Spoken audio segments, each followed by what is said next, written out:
tunazungumzia maisha. Wise Boys hapa na mtoto wa shangazi Young JJ KB ndani ya nyumba. Pateni sasa.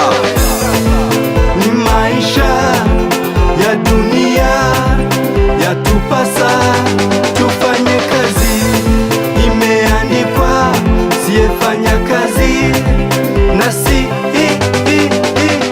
ile. Ni maisha ya dunia yatupasa tufanye kazi, imeandikwa siyefanya kazi asi ile. Mimi nikiamuka mawazo ni pesa. Mimi nikiamuka mawazo ni maisha. Maisha yamekuwa magumu kwetu, yametushinda, hatujui future yetu.